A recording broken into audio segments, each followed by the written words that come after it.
कहावत तो आपने सुनी होगी, जिसका कोई नहीं होता उसका भगवान होता है। वह किसी भी रूप में मदद के लिए सामने आ जाता है।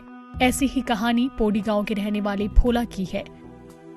भोला दिव्यांग है, भोला की पत्नी भी दिव्यांग है, लेकिन भोला का परिवार आज दुख के काल से बाहर आ चुका है।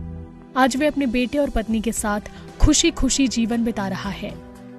ये तो है आज के भोला की कहानी, लेकिन कई साल पहले भोला की जिंदगी में सिर्फ अंधेरा था। न रहने को छत थी और न ही खाने को खाना।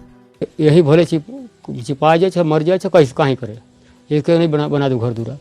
ओकर बाद भैया मोर सिला देख के सब भैया हर भाई जहाँ जहाँ से कहीं बताइन भैया, सब भाई सहयोग करीन, सब कुछ करीन भैया मोर। तो भाई घर दूरा भैया मोर यही बना दीन है, अनुदान भैया दे बीजे भैया कैसे मार देते जमीन घर बना के। तो अपन लड़का छुआ मतलब तार बढ़िया से जिया खुआ यही जोरा।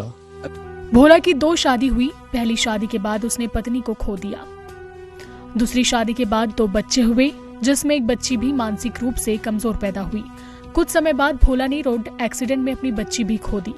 जब भोला ने सब कुछ खो दिया, तब उसकी जिंदगी में उम्मीद की किरण बनकर कुछ समाज सेवी सामने आए। उन्होंने भोला के लिए मकान बनाया, जिसका नाम भोला ने अपनी बेटी गुड्डी के नाम पर रखा, गुड्डी का घर। भैया बिजली है, बिजली आ गई ना? बिजली आ कभी गई आ रहे तो घर में? नहीं यार भैया, जिंदगी में नहीं। खटिया तो नहीं आ रही भैया, खटिया उठिया सब आ गई से भैया।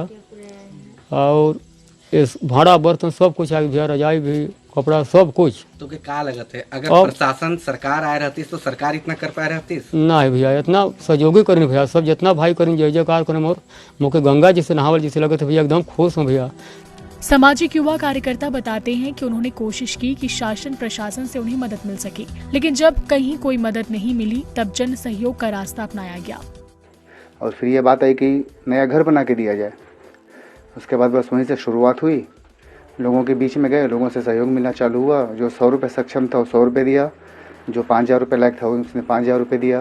किसी ने सीट दी, किसी ने सीमेंट दिया, किसी ने बिजली वायरिंग करा दी। इस तरह से करके ये घर जो है कंप्लीट हुआ। में जो प्रधानमंत्री आवास की स्थिति है, जिनको लाभ मिलना है उनको तो मिलता नहीं है, उसी में ये भोला का परिवार भी है। जमीन दाता विजय बताते हैं कि भोला का घर जर्जर हो चुका था। उसका घर बनना बहुत जरूरी था। जब कहीं कुछ नहीं हुआ तो उन्होंने अपनी जमीन दान कर दी।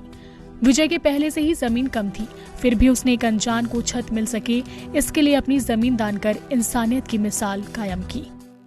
तो मैं बोला कि जब जमीन नहीं मिलेगा तो मैं अपना ज़मीन देने के लिए तैयार हो गया। और फिर 2-3 प्रयास किए शासकीय ज़मीन में। एसडीएम साहब के पास गए थे तो बोले कि आश्वासन दिए थे कि दिलवाएंगे आबादी ज़मीन को। फिर वहाँ नेव भी खोदवाए थे हम लोग, उसको भी पटवा दिए कुछ लोग मिल के। इसके बाद मेरे को लगा मैं अपना ज़मीन हो दूँगा। फिर मैं दान में देने के लिए मन में बना लिया कि भोला या तो घर बनवा देंगे, आश्रित किसी का ना रहे, अपने पैर में रहे, अपने घर में रहे हो। आज भोला के पास उसका खुद का घर है, जमीन, सोने के लिए बिस्तर है, खाने के लिए 2 वक्त की रोटी है। जब शासन प्रशासन ने भोला की नहीं सुनी, तब विजय और राकेश मित्तल ने मदद का हाथ बढ़ाकर उनकी और परिवार की जिंदगी में रोशनी भर दी। अख्तर अली, ईटीवी भारत, सूरजपुर।